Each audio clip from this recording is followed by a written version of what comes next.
So today I want to start off this video of tying the gold-ribbed hare's ear for the Bronze Achievement program for the fly tying group.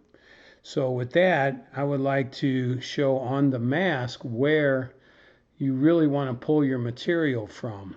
So what you're looking for are guard hairs, and you're going to find those from about here, the nose, up between the eyes, all the way up between the ears.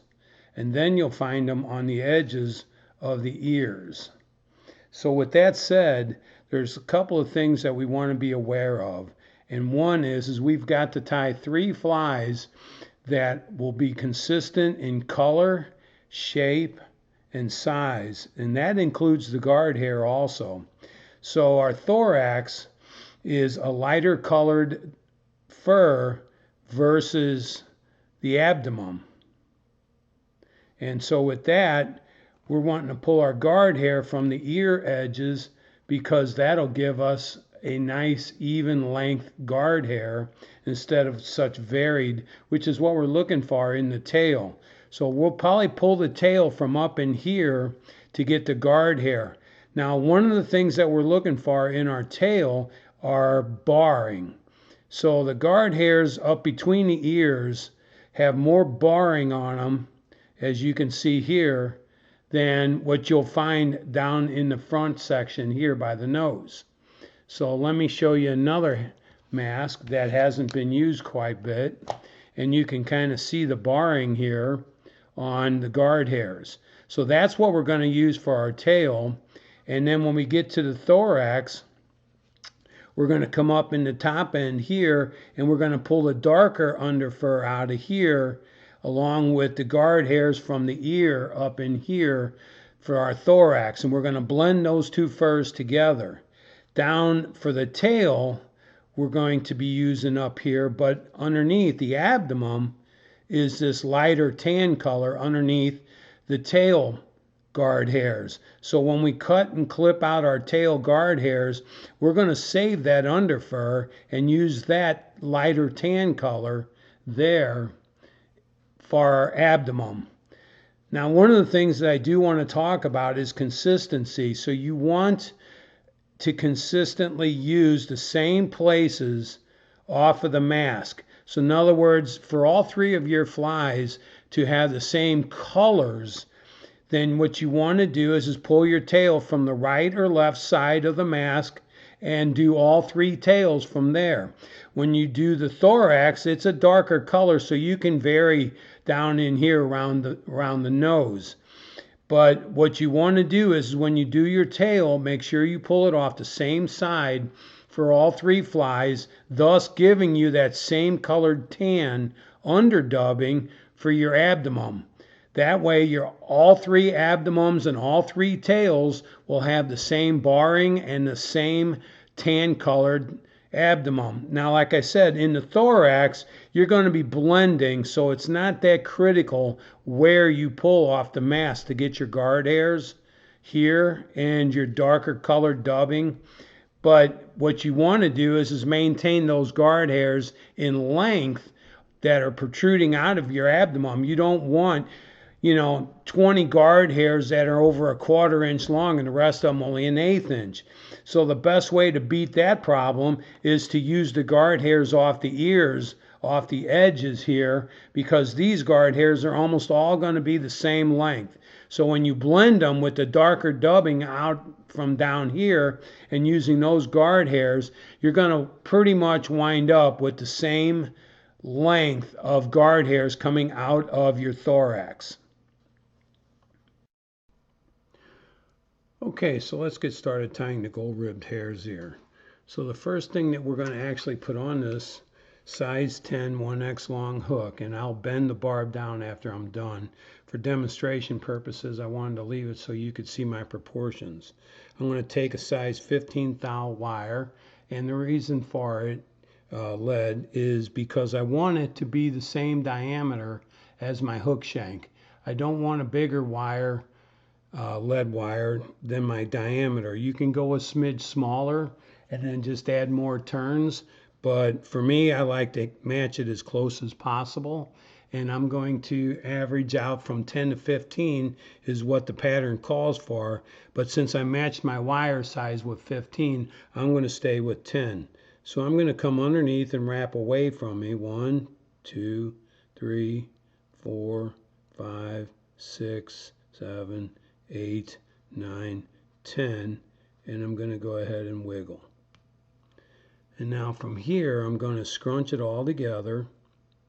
And since I want to stay consistent, I'm going to reach up and I'm going to take a non-serrated jawed pliers. And I'm going to squeeze that 15th thou and just break it right off.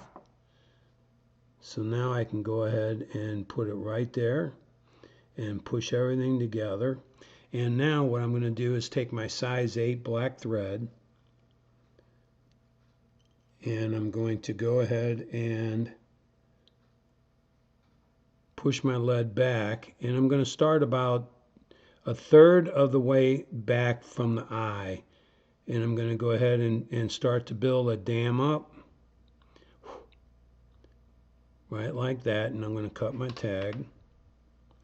And what I want to do next is I'm going to push the lead all the way forward, and then what I'm going to do is I'm going to gently come behind it and wrap right around that hook shank and push that lead right up against my first thread dam, and then I'm going to start zigzagging across my lead.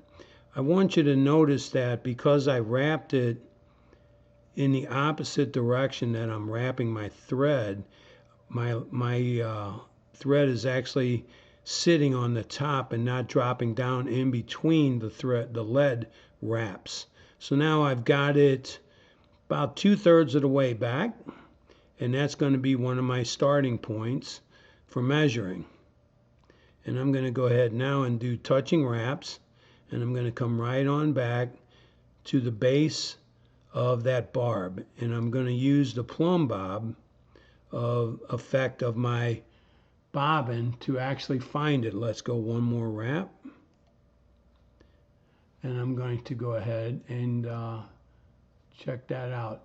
I'm actually right in the middle of the point and the barb, and that's pretty much where I'm going to stay for all my measurements. So I'm going to call this 2/3, 1/3. So I'm going to be able to measure my tails up using the 2/3 when I go to put them on. So I'm going to reach in on my Hares mask, and I'm going to snip off some guard hairs from the right side up between the ears. And I'm going to go ahead and clean out this gray underdubbing or light tan. And I'm going to go ahead and work my guard hair ear. And I like that barring effect. I'm going to get rid of some of these long ones. And so what I'm looking at right now is I'm looking at the barring effect of my tail. And one of the other reasons that I wanted to mention that I pulled it off up by the ears and not down by the nose is because of its length. It's easier to work. So now you can kind of see some of that barring that I've got here. So I need a little bit more, and I'm going to reach in the exact same place, and I'm going to go ahead and snip just a little. You never want to overdo your tail. You don't want it to be really thick or anything like that. You know what I mean? You want to be able to see through it. So now I'm going to pluck this other stuff out, clean it. And I'm going to go ahead and use the two, and I'm going to somewhat blend them together. And there is a nice barring tail. And I'm going to go ahead now. I don't have to worry too much about here because I'm going to use that to fill up to the lead. So I'm going to measure 2/3, and I'm going to pinch. And now what I'm going to do is I'm going to wrap gently from my side over.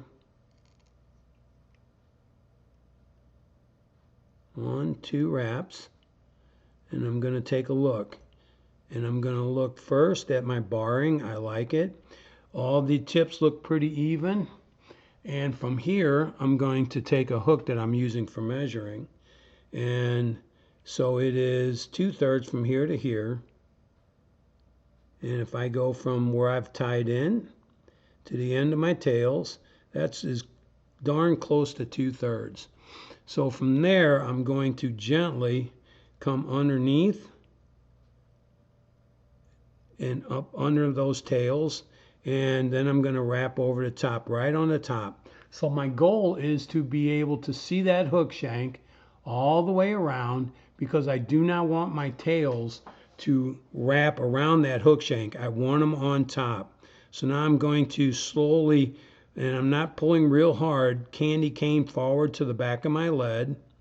And now I'm going to go ahead and wrap back tightly and lash down my tails right there onto the body, onto that hook shank. So now I bring my thread back to the back of my lead, and I'm going to now use some medium size French tinsel gold rib, or gold oval. So I'm going to go ahead and take this tinsel. Do not use wire on this pattern, it calls for tinsel. And I'm going to strip off the gold to expose the under material, and I'm going to go ahead and tie that right on top, right behind my lead. And then I'm going to start wrapping away from me as I'm wrapping back on my ribbing. And I want my ribbing to be on the bottom of my hook shank where the gold will start. So if you can see what I've just done, I've wrapped the under material all the way around that side of the hook shank to the bottom, and the gold braiding just started right there at the bottom, so I'm not building up very much bulky at all. So now what I'm going to do is lash it all the way in, and so from here I'm not too concerned about all of this. We'll just clean it up out of the way.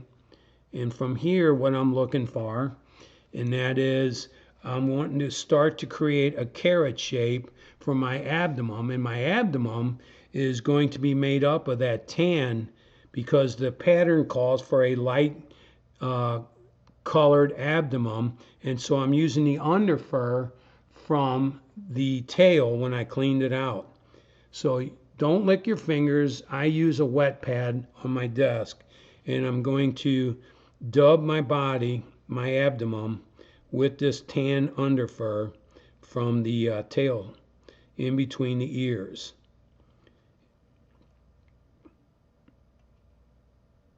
Now I'm going to make it nice and tight on the thread, and I'm going to leave bare thread until I can get back down to where my body starts, right there. Make sure your dubbing does not drop onto that tail. You want it right there at the base, and start your way back up with touching wraps. You try not to have any thread exposed. That's the goal. Take your time and just make sure that as you're dubbing and wrapping, you're not over dubbing your thread to where you have big hunks of fur sticking out off your thread, which then will create bulk and odd shapes on your abdomen. So I'm wrapping forward with touching wraps, and I'm still adding as I go. I don't like a long thread as I'm dubbing. I want my thread control. If you get a guard hair every now and then, so be it. Don't worry about it. And what we're going to do is keep going. And I'm going to wrap my dubbing almost to the center of my lead. And now, since I'm working on a carrot effect, I'm going to start to build a little bit more bulk up right here. And again, like I said, I'm going to back it up. I don't want no thread over the top of my dubbing. Yes, sir, they'll call you out on it. So you want to wrap it and then wrap forward and create a nice smooth surface there. So now I'm not too worried about the 2/3 at this point. What I'm now thinking about is I want to be creating a nice smooth transition from my lead to that hook shank. So I'm going to use a little bit of dubbing again, and I'm going to continue forward just slightly to the end, and you saw what it did just now. And I'm going to go ahead now and just tighten this up and create a nice edge where it's a nice taper. There's no ledge whatsoever from that lead to the hook shank. Notice that I'm not going all the way up to the eye. I'm staying right there. So now, as you can see, I've got a nice fuzzy carrot-shaped abdomen, and my tail is sticking 2/3 out. So now I'm going to take this oval and I'm going to counter wrap. And so what you don't want to do, since you're right there at the back, you don't want to come over the top and grab that tail. What you want to do is touch your point, come forward, and then wrap forward and start to create a nice candy cane effect. And I never touch that tail. 1, keeping my segmentation nice and even. 2, 3, 4, and 5 is my goal. That is my abdomen. So I'm going to continue with 6 on up onto the thread. So I just broke in my fingers. So we're going to do it again. We're going to touch, come forward, and now I'm going to start wrapping. 1, 2, 3, 4, and 5. That's my abdomen. So now I'm going to take 6 and come right onto the thread, and I'm going to continue forward. And then what I'm going to do is I'm going to tie this off. And my goal is to not move number 5 wrap whatsoever. I want it to stay right where I placed it.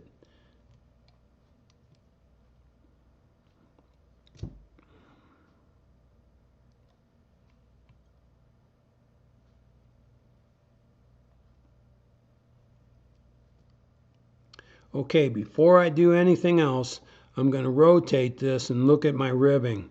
1, 2, 3, 4, 5, and I'm going to make sure it comes off the bottom. It's not encroaching on that tail whatsoever.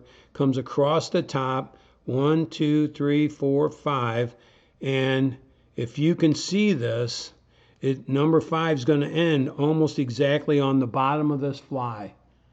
So now I'm good to go. So from here, I'm going to go ahead and cut a little high on that, and I'm going to take my thumbnail and I'm just going to kind of strip it. And now what I want to do is I'm going to pull it to me and just tie it in nice and neatly. So next step is going to be the wing case. And what I want to talk about on the wing case is we're going to use a turkey. And what I've done is I've cleared my turkey feather with a spray can full of clear. It was a dull clear, not a gloss clear. And I don't want the sheen of my turkey, my natural turkey, to be changed by clear. But what I did is the reason for the clear coat is to make sure that all the fibers of the turkey stay together when I make my shell. They don't splay apart, because that's one of the things that they'll call you out on. So the next thing I'm going to do is I want to make sure I pull enough turkey off that's going to almost create a half round on both sides, not just sit on top, but I want it to come almost halfway on each side, equal on each side. So what I'm going to do is I'm going to cut my turkey off here on the side, and I'm going to go about 1/4 of an inch, and then I'm going to strip it out. Now you can kind of see how well it's staying together. I'm going to turn the dark side down, and I'm going to turn the points over the eye. But what I'm really going to also do is that diameter of going over the top of that thorax is really important. So what I'm doing now is I'm coming in and I'm cutting and I'm looking and I'm actually adjusting. I need a little more. And I believe now we've got it because it's going to start here. So I want to tie it in here. So now when I go to tie this, I want to come over the top and I want to make sure I don't pinch my edges up. I'm going to slide back right over the top. And what I'm doing now is I'm not wrapping really hard because I may have to move this. I'm looking on halfway on this side and I'm halfway on this side, so I want to go just a little. That's very nice. So now my turkey's half on each side and I can go ahead and start wrapping. So I'm going to put a couple of tighter wraps on, and before I go any further, I'm coming forward with my turkey and I'm looking at wrap number 5. 1, 2, 3, 4, 5. And I want to make sure there's no space between my turkey shell back, wing case, and the abdomen, and I want to make sure that number 5 is not covered up. So I like what I'm seeing there, so we're going to leave that and lay it back out of our way. And now what we're going to do is finish tying it in. We want to make sure it does not move when we start to pull it over the top of our thorax. Again, you can see I'm creating a nice taper here on my thorax so that when I wrap it, it's going to stay as consistent as I can possibly do it. I've left plenty of room here for a head and a little bit of hook space. I also want to state this, that I'm putting thread actually where the head of the hook of this fly is going to be.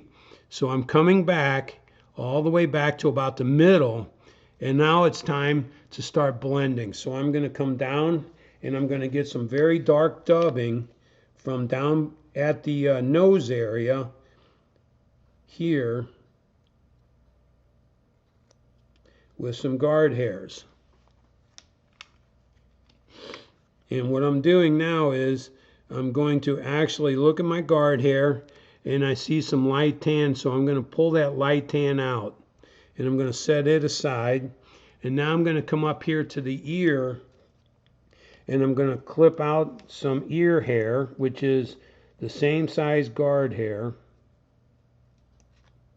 and I'm going to blend it in with the hair that I just clipped out down by the nose. Now this ear hair, I want you to also see is dark in color, and I just clipped all that.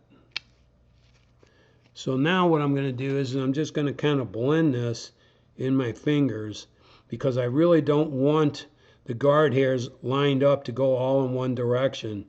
I want them somewhat like a mess, if you can see this. And like I said, those longer guard hairs will work their way out, and my shorter ones from the ear will become the actual guard hairs I'm looking for. I wetted my fingers again, and I'm going to take and pinch really hard on my thread with these guard hairs, and I'm just going to start wrapping them around the thread. And you can see, if you can see my dubbing, it's really kind of dark compared to the tan, which is a requirement for this pattern. You want your thorax to be dark. You do not want it to be as light as that abdomen. So now I'm actually got everything I want on here, and I'm just working it in, kind of lining it all up with that thread, and I'm just ready to start. Let's see how this dubbing works. So I'm going to line this up, shorten my thread, and I'm going to work my way back to the base of my wing case, and I'm really liking that. You can see the dark color, and I'm working my way forward, but not to the end of that thread. I'm only doing 1/3 here for a thorax, and I'm going to add just a little bit more. So I'm going to go ahead and snip some more dark out, and of course some ear. Wet my fingers. And let's see here. We're going to tighten. We're going to blend this. We don't want those guard hairs in the same alignment. And now what I'm going to do is I'm just going to go ahead, because I don't need much more, and I'm going to tighten everything up. The dampness of my fingers is really locking this together. I'm not using wax, I want you to understand. So now I'm going to wrap back over the top, because I want my thorax to be 2/3 abdomen, 1/3 thorax.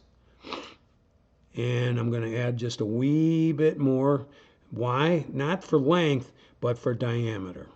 I want my thorax to be 1/3, again, larger in diameter than the highest or largest points of my abdomen. I don't want my thorax the same diameter, especially if I'm going to pluck some of these guard hairs out, which will remove some of the space and diameter of this thorax. So now I'm going to bring my thread at the end of my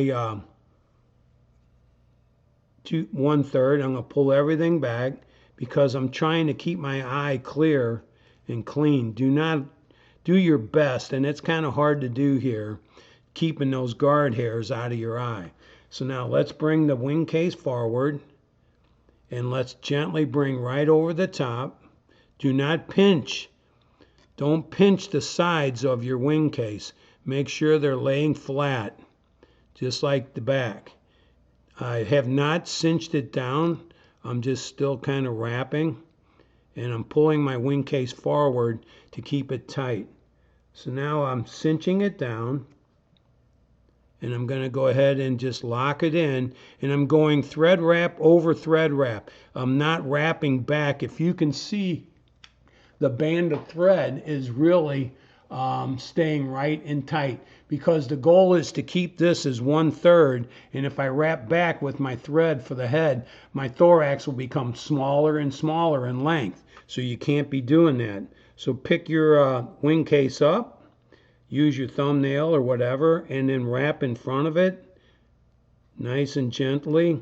And what I am doing that is because I'm going to come up here and cut it, and I don't want to have to clear any of the wing case out of my eye.